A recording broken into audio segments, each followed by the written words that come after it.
오늘 함께 읽을 하나님의 말씀은 누가복음 22장 14절부터 23절 그리고 누가복음 24장 30절부터 31절의 말씀입니다. 22장 14절부터 23절은 교독하시고 누가복음 24장 30절과 31절은 한 목소리로 읽겠습니다. 때가 이르매 예수께서 사도들과 함께 앉으사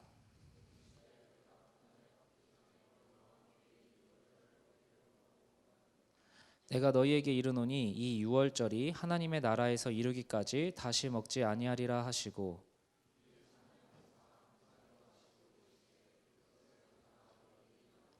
내가 너희에게 이르노니 내가 이제부터 하나님의 나라가 임할 때까지 포도나무에서 난 것을 다시 마시지 아니하리라 하시고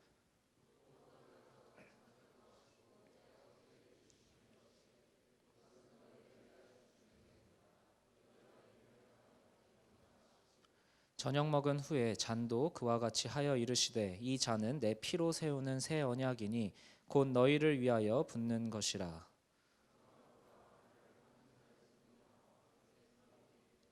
인자는 이미 작정된 대로 가거니와 그를 파는 그 사람에게는 화가 있으리로다 하시니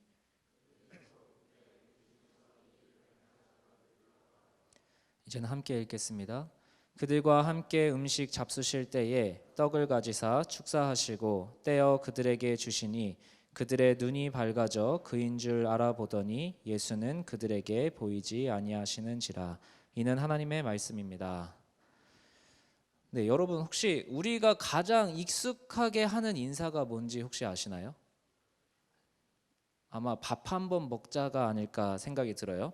근데 그럼 이 인사말을 들은 사람은 언제 밥을 먹을까요? 모르죠. 사실 모릅니다. 구체적인 약속을 한 적이 별로 없는 것 같아요. 그렇다면 그들은 정말 밥을 먹기는 할까요? 네. 제가 의도한 게 아닌데. 네. 사실 저는 그렇게 인사말로만 했던 경우가 많은 것 같아요. 그래서 언제 밥 한 번 먹자가 한국인이 가장 많이 하는 인사말 중에 하나래요. 근데 반대로 동시에 이 언제 한번 밥 한번 먹자가 한국인이 가장 많이 하는 거짓말 1위에 뽑히기도 했습니다. 실제로 이 인사말을 한국에 10년 넘게 산 미국인한테 질문을 했대요. 그래서 어떤 느낌이냐고 물어봤더니 자기도 그 인사말을 들어봤다라는 거죠. 그래서 진짜 자기랑 밥 먹자는 줄 알고 바로 좋아요, 지금 먹을까요? 이랬더니 오히려 그 먼저 말을 한 사람이 당황을 하는 거죠. 아니 지금은 좀 그런데. 그래서 그럼 내일 12시는 괜찮으세요? 그랬더니 아니야, 내가 시간 정할게 하고 급히 자리를 떠났다라는 거예요. 사실 우리는 이 말이 딱히 할 말이 없을 때, 어떻게 이 대화를 맺어야 될지 모를 때 그냥 하는 인사말이었죠. 근데 서양에는 그런 말이 없으니까 밥 먹자는 건 정말 먹자는 이야기로 받아들였던 거예요. 왜 그런데 적극적으로 식사하자는 그 미국인의 반응에 한국인은 당황을 했을까요? 왜냐하면 우리도 식사의 자리라는 건 깊은 교제의 자리라는 것을 알고 있기 때문이에요. 그거는 불편한 사람하고 밥 먹는 건 아무리 맛있는 음식이어도 그렇게 맛있게 느껴지지 않아요. 그러나 내가 좋아하는 사람, 친밀한 사람하고는 떡볶이를 먹어도 너무 좋고, 연애를 해보신 분들은 아시겠지만 정말 그 연애 초기에 풋풋할 때 남자 여자 친구랑 이렇게 먹으면 뭘 먹어도 맛있지 않아요? 아니에요? 사랑이 많이 식었나 봐요. 그 사랑이 있을 때는요, 뭘 먹어도 맛있어요. 저는 지금도 뭘 먹어도 맛있어요. 가족하고 먹는 밥은 뭘 먹어도 저는 여전히 맛있는데, 어쩌면 요새 혼밥 쪽이 는다라는 건 그만큼 내 마음을 나누고 함께 식사하고 싶은 사람이 없다라는 뜻이 아닐까 싶어요. 식사는 단순히 내 몸을, 내 생명을 유지하기 위해 먹는다라기보다는 반드시 그 자리에는 교제가 있고 사귐이 있는 자리라는 거예요.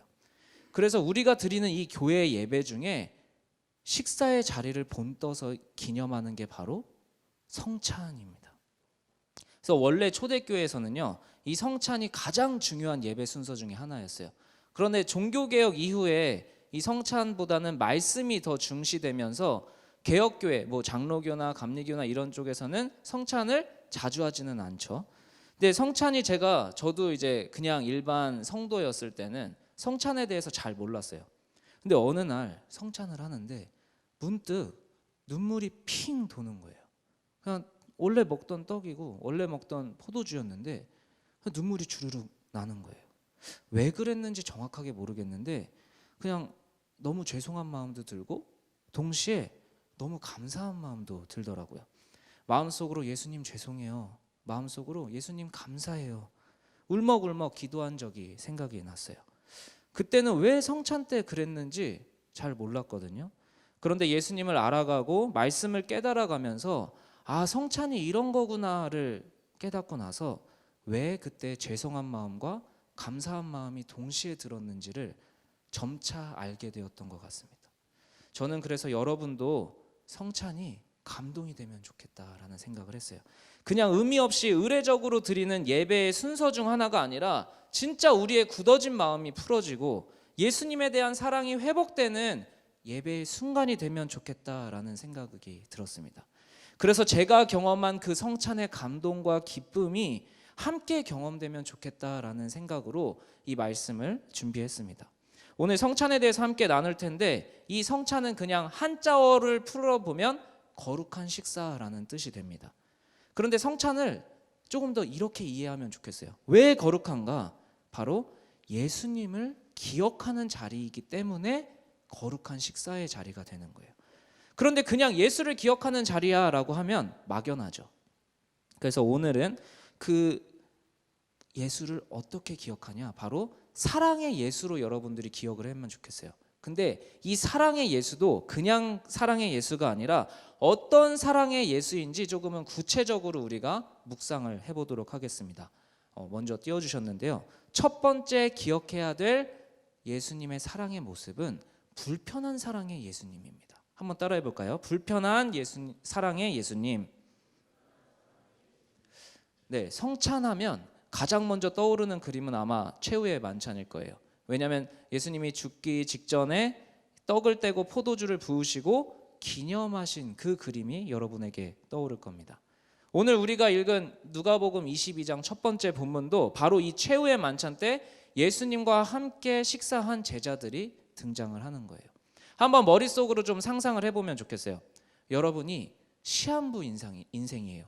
혹은 죽음을 바로 앞에 두고 가장 소중한 친구들, 가족들 그렇게 함께 식탁의 자리를 나누고 있는데 여러분은 어떤 이야기를 나눌 것 같아요? 그 자리에서? 저라면 내가 이제 마지막인데 그동안 함께 해줘서 너무 고마워. 너무 너희는 소중한 사람들이야. 죽어서 다시 천국에서 만나자. 뭐 이런 류의 이야기를 할 것 같아요. 예수님도 이제 죽음을 바로 앞에 두시고 제자들과 식사를 하신 거죠. 제자들은 몰라도 예수님은 아셨어요. 그게 이들과 함께할 마지막 식사라는 것을.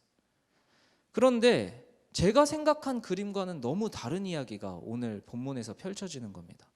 제자들을 위로하시거나 그동안 함께 해줘서 고맙다고 하시거나 너네가 이제 앞으로는 이렇게 살아내렴 하고 격려하시거나 덕담을 하지 않으시는 거예요. 대뜸 21절에 이런 말씀을 하세요. 얘들아 봐. 나를 팔 애가 있는데 걔가 지금 이 식탁에 함께 있다. 그렇게 얘기하시고 걔한테는 화가 있을 거야.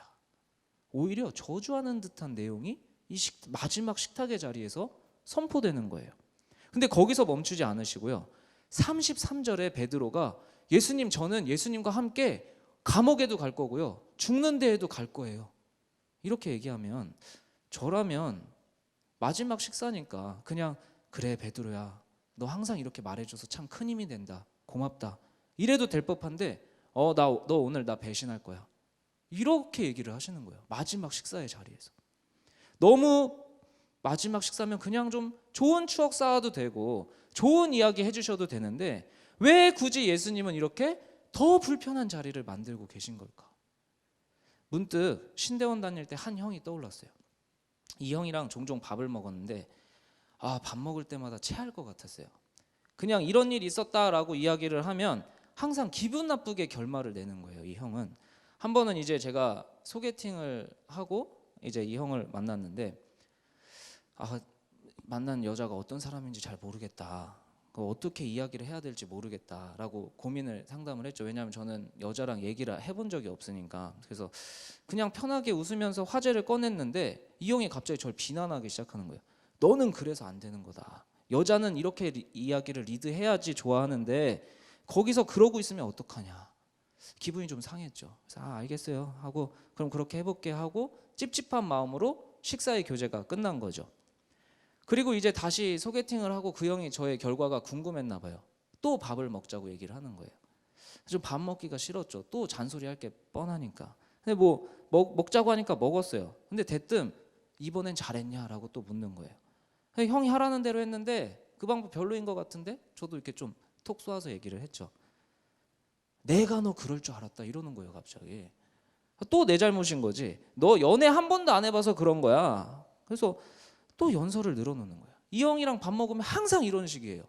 내가 잘못했대. 그래서 먼저 밥 먹자고 해서 먹으면 기분 좋은 이야기를 듣는 게 아니라 맨날 내가 부족한 거, 내가 안 되는 거 이런 것만 지적하고 연설만 하는 거예요. 특히 이 형은 내가 모쏠이라는 거를 아주 신나가지고 잔소리를 하는 거죠. 나중에는 이 형하고 밥을 먹느니 차라리 굶겠다. 아니면 그냥 나 혼자 밥 먹는 게 낫겠다라는 생각이 들더라고요. 근데 문제는 그 형이 아직도 솔로라는 거예요. 결혼을 아직도 못했어요. 아마 제자들도 저랑 같은 기분이지 않았을까 싶어요.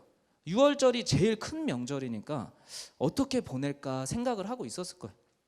근데 마침 예수님이 먼저 밥 먹자고 하신 거예요. 제자들한테. 15절을 보면은 내가 너희와 6월절 먹기를 원하고 원했다라고까지 얘기를 하세요. 그래서 밥 먹고 있는데 예수님이 먼저 그렇게 원하고 원했다라고 얘기해서 밥 먹고 있는데 기분 좋게 먹을 줄 알았는데 불편한 얘기를 꺼내시는 거죠. 여기에 나 팔아넘기래 있다. 그것도 모자라서 예수님 제가 항상 함께 할게요 라는 애한테 아니 너는 나 부인하랜데? 라고 얘기를 하시는 거예요. 여러분들에게 이런 질문이 있을 수 있죠. 아니 목사님 사랑의 예수를 이야기한다고 하지 않았어요? 이게 우리가 아는 사랑의 예수님 맞나요? 아름답고 경건해야 될 성찬의 자리에 왜 예수님은 불편하게 하시고 피하고 싶은 자리로 만드는 겁니까? 이게 사랑입니까? 예수는 유다와 베드로를 대표로 삼아서 그들의 죄를 다 폭로하시기 시작하는 거예요. 예수님을 팔아넘길 유다도 얘기하시고요. 예수님을 모른다고 부인할 베드로도 얘기를 하시는 거예요. 유다는 속으로 엄청 찔리고 불편하고 그 자리에 있고 싶지 않았을 것 같아요. 베드로도 자기를 인정 안 해주는 예수님이 미웠을 것 같아요. 사실 그런데 여러분 오늘을 살아가는 우리도 유다나 베드로 같은 모습이 있지 않습니까? 유다가 예수님을 얼마에 팔았냐면요 은 30냥에 팔았어요.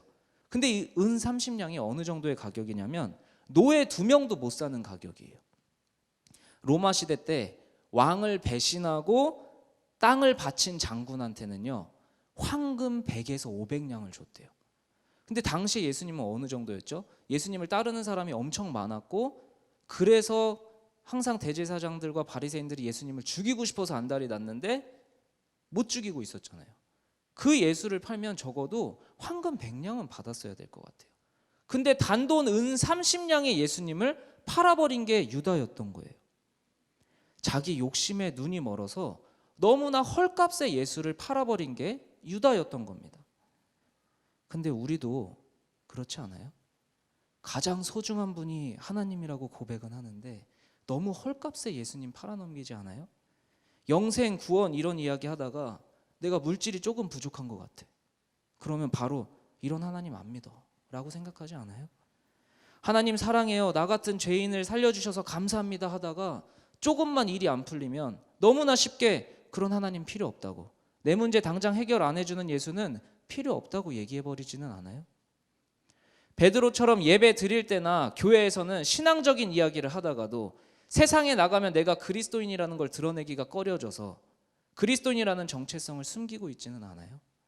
내가 그리스도인으로서 최선을 다해 살려고 애쓰기보다 세상 사람들이랑 어울려서 교회 욕하고 하나님 욕하고 있지는 않아요? 그렇게 여러분의 소중한 믿음을 세상의 조롱거리로 소비하고 있는 경우가 있지는 않습니까?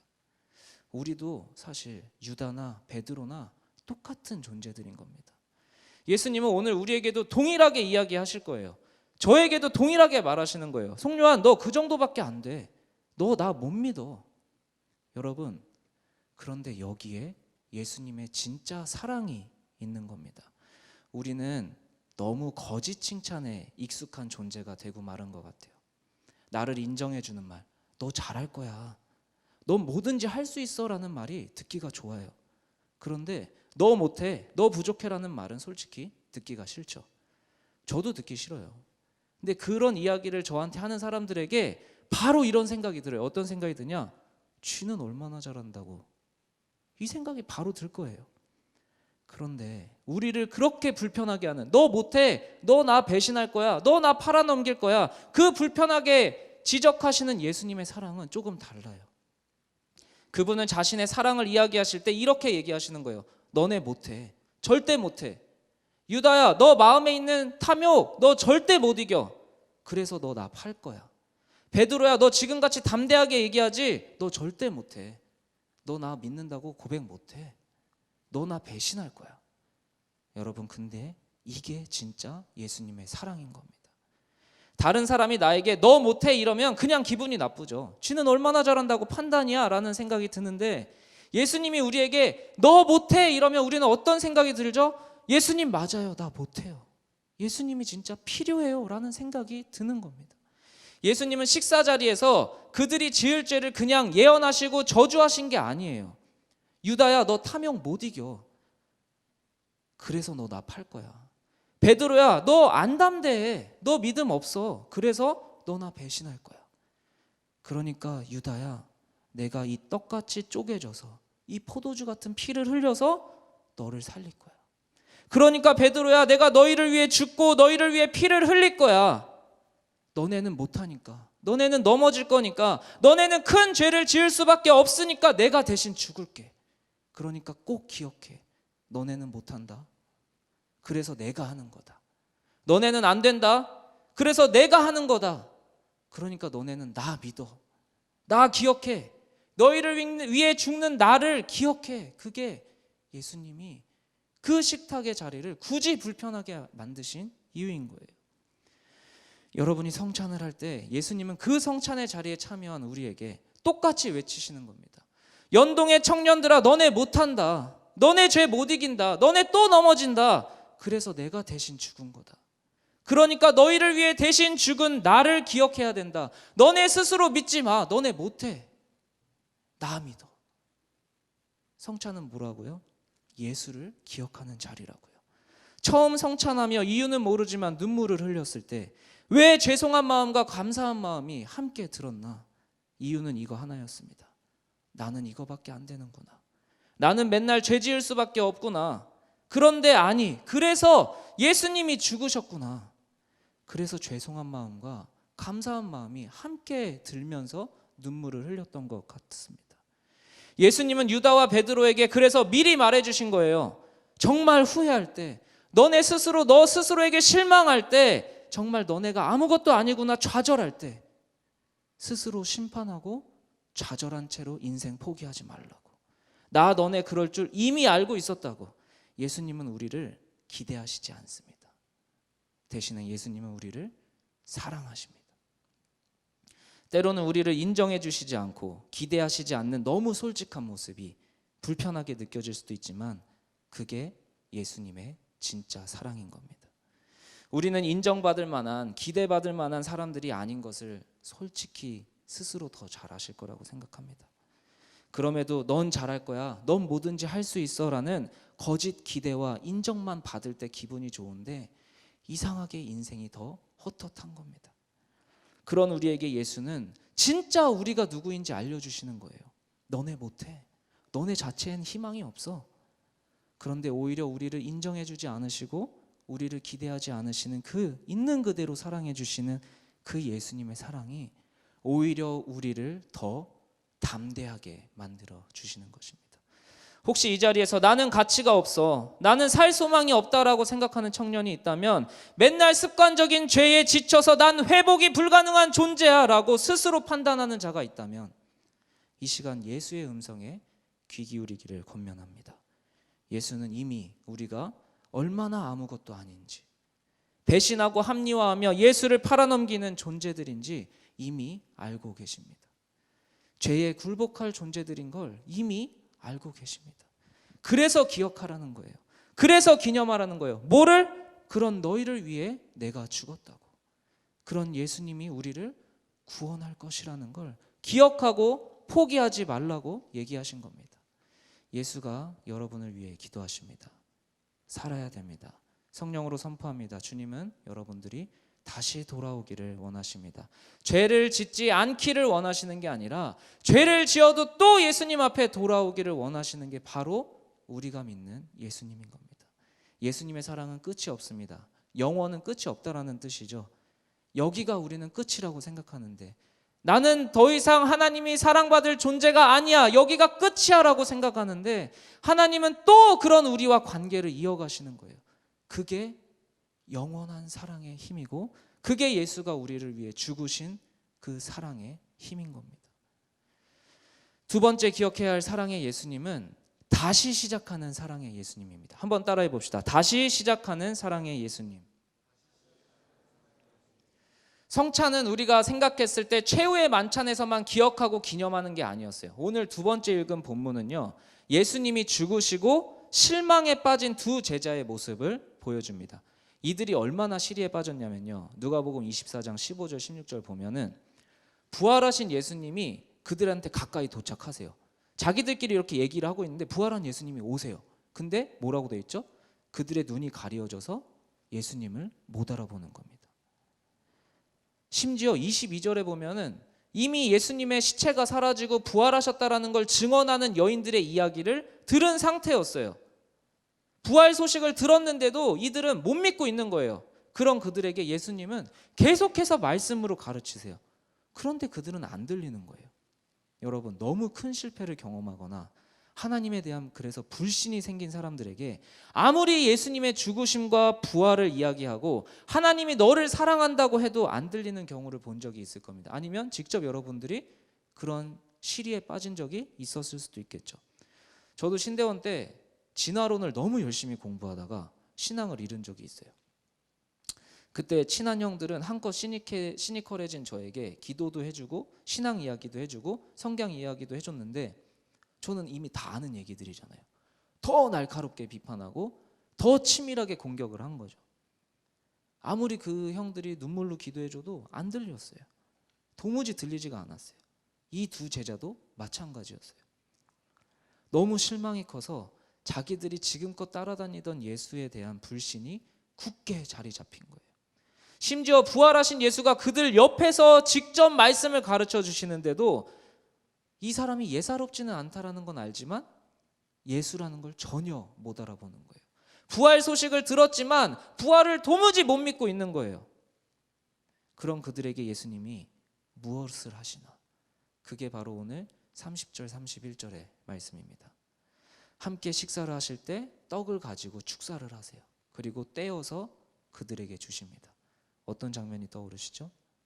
최후의 만찬 때 그 성찬. 이거는 내 몸이야. 이거는 내가 너희를 위해 흘린 피야. 그 모습을 똑같이 부활하신 예수님이 그들에게 펼쳐내 주시는 겁니다. 그들은 비로소 그때서야, 오늘 말씀 여러분들이 다시 읽어보시면 눈이 밝아졌다라고 이야기를 합니다. 예수님은 죽기 전에만 제자들과 식사를 하시고 기념하라고 하신 게 아니었어요. 그는 부활하셔서 제자들과 다시 그 식사를 하심으로 그 기억과 그 기념을 완성하신 겁니다. 이 두 제자뿐이 아니었어요. 요한복음 21장에서도 예수님이 죽으시고 부활하셔서 무려 7명이 실망에 빠진 채로 갈릴리 호수에서 물고기를 잡고 있어요. 부활하신 예수님은 그들에게 또 나타나십니다. 그리고 예수는 그들과 함께 생선과 떡을 베풀어 주십니다. 내가 너희를 위해 죽는 그 희생만 기념하고 기억하라고 하신 게 아니에요. 그것은 다른 인간도 할 수 있어요. 우리도 위인들 죽은 거 기억하고 기념하잖아요.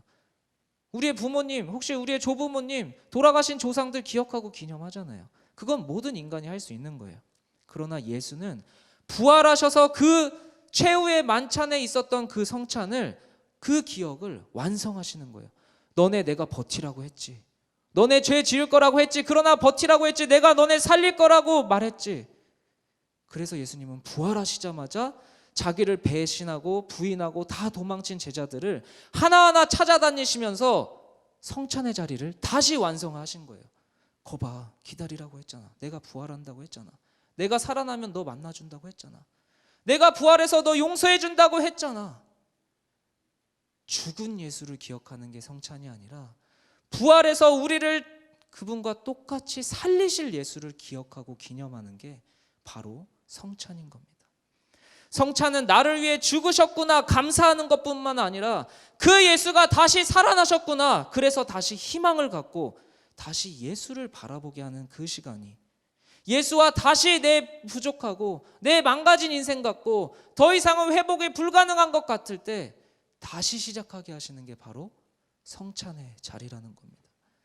여러분, 저는 신앙이 아름답다라고 생각을 하는데 왜 아름답냐고 생각을 하냐면, 안 해 하면서도 주님이 원하시면 해야지 라고 이야기하는 청년들도 봤고요, 어른들도 봤어요. 다시 시작할 수 있기 때문에 신앙은 아름다운 것 같습니다.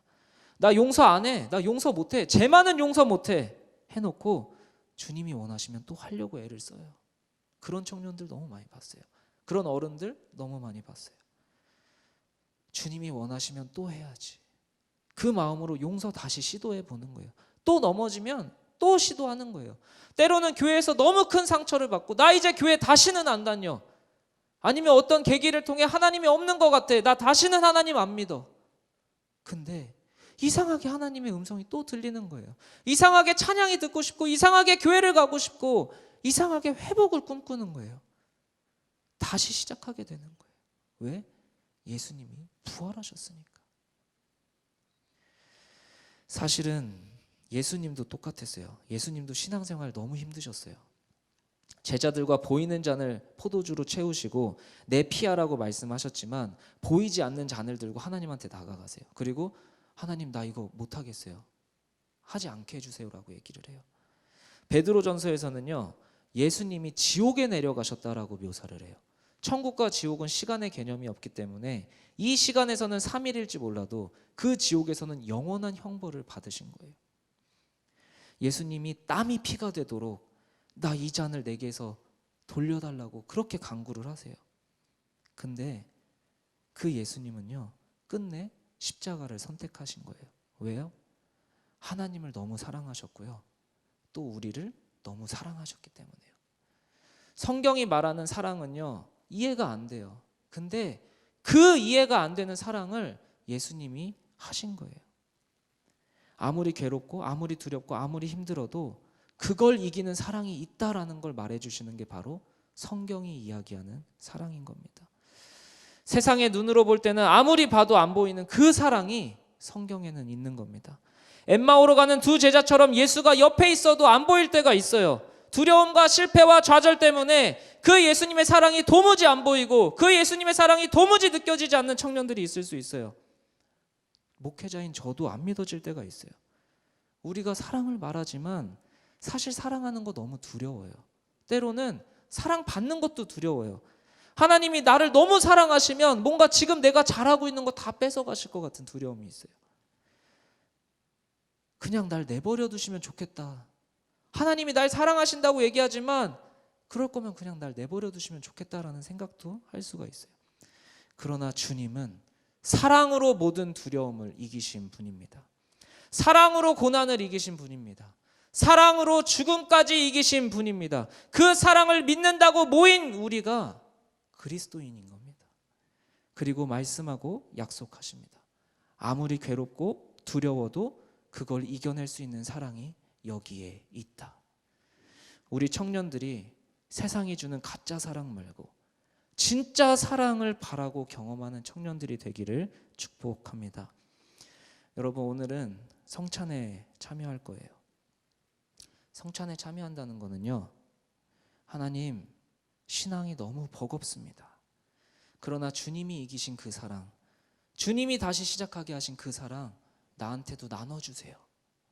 그렇게 고백하는 게 성찬의 자리입니다. 오늘은 특별히 성찬을 하면서 기도를 할 거예요. 그 사랑을 여러분들 함께 나누면 좋겠어요. 날 위해 죽으신 그 사랑, 그리고 날 위해 부활하셔서 완성하신 그 사랑을 우리가 이 자리에서 구했으면 좋겠습니다. 예수님의 특별한 사랑을 경험하는 성찬의 자리가 되기를 축복합니다. 성경에 기록된 것처럼 예수님은 떡을 드셨어요. 그리고 이 떡이 너희를 위해 죽은 나의 몸이다 라고 얘기를 하셨어요. 그리고 또 포도주를 잔에 부으시면서 너희를 위해 흘린 내 피다 라고 이야기를 하셨어요. 여러분들이 성찬을 어떤 마음으로 어떤 생각으로 지금까지 드렸는지는 저는 잘 모르겠어요. 근데 적어도 오늘 여러분들이 성찬을 하면서 나를 위해 진짜 죽으셨구나, 나는 아무것도 안 되는구나, 솔직하게 여러분들을 직면했으면 좋겠어요. 그래서 내가 예수님이 필요하구나. 그런데 그냥 거기서 예수님이 죽으셔서 끝난 게 아니라 부활하셔서 우리를 다시 살리시는구나, 그걸 기억하고 기념하는 성찬의 자리가 되면 좋겠습니다. 장로님들 나와주시면 오늘은 어떻게 성찬을 진행을 할 거냐면, 장로님이 앞에 계시면 여러분들이 나와서 엄지와 검지로 빵을 조금만 떼는 거예요. 한 마디 정도. 그리고 예수님의 보혈에 찍어서 먹고 들어가서 기도하시면 되겠습니다. 여러분들이 여러분들을 위해 죽으시고 여러분들을 위해 부활하신 예수님을 함께 기억하고 기념하는 자리가 되기를 축복합니다.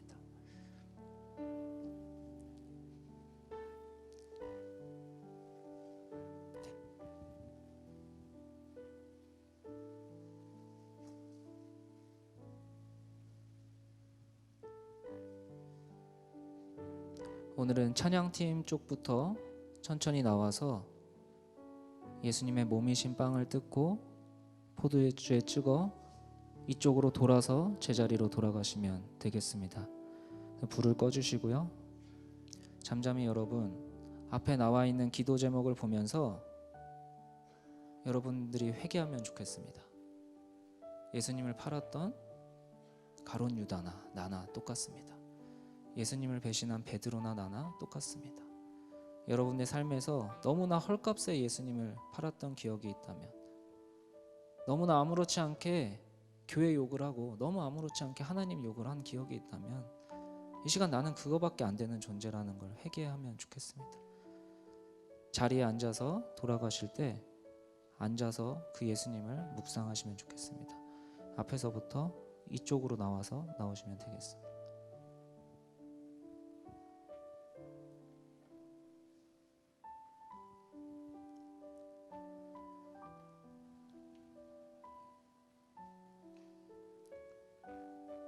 이 떡을 먹는다는 것은 지치고 무너지고 탈진하고 소진된 영혼과 육에 하나님이 힘을 주실 것이라는 것을 믿는 자리입니다. 여러분, 이것은 그냥 빵이 아니라 여러분들의 믿음으로 나는 여전히 지금 지쳐 있지만, 나는 무너져 있지만, 나는 탈진했지만, 나는 소진했지만 주님으로 내가 새 힘을 얻습니다. 그 믿음으로 여러분들 이 떡을 취하시는 겁니다. 이 잔을 여러분들이 찍는다는 것은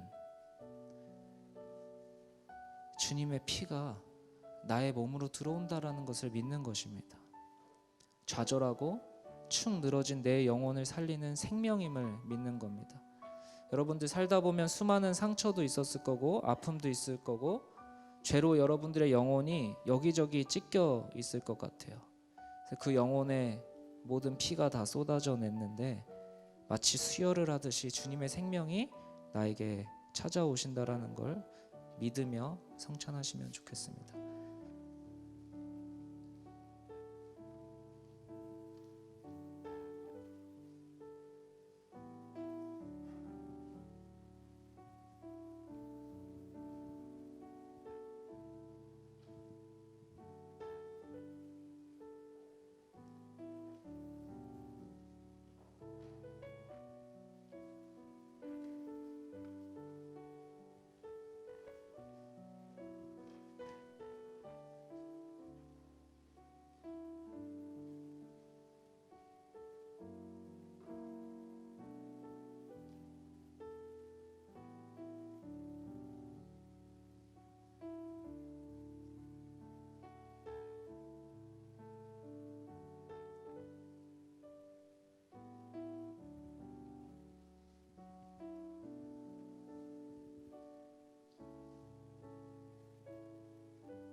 자리에 앉으신 분들은 앞에 있는 기도 제목을 통하여 혹여 좌절과 시리에 빠져 아무것도 보이지 않는 청년들이 있었다면 여전히 나와 함께 하시고 나와 계셨는데 나는 엠마오로 가는 두 제자들처럼 예수님이 보이지 않았습니다.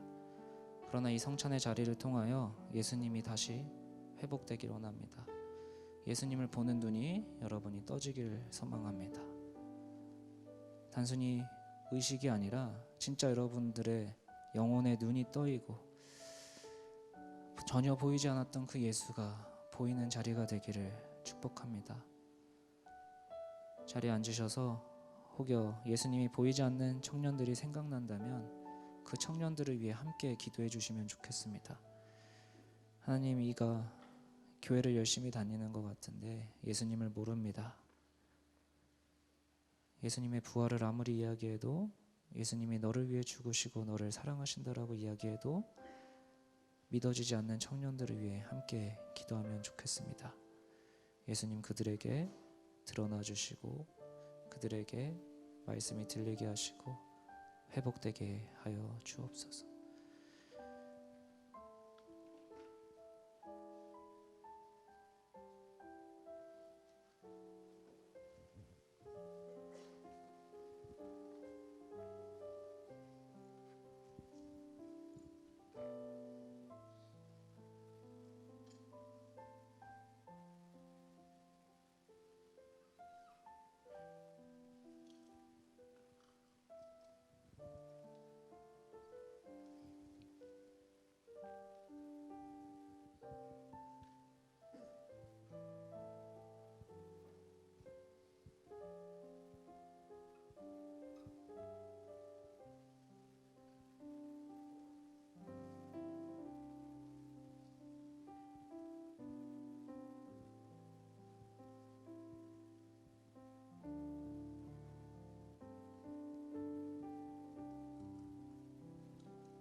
청년부 아니신 분들도 자연스럽게 뒤에서 같이 성찬에 참여해 주시면 감사하겠습니다.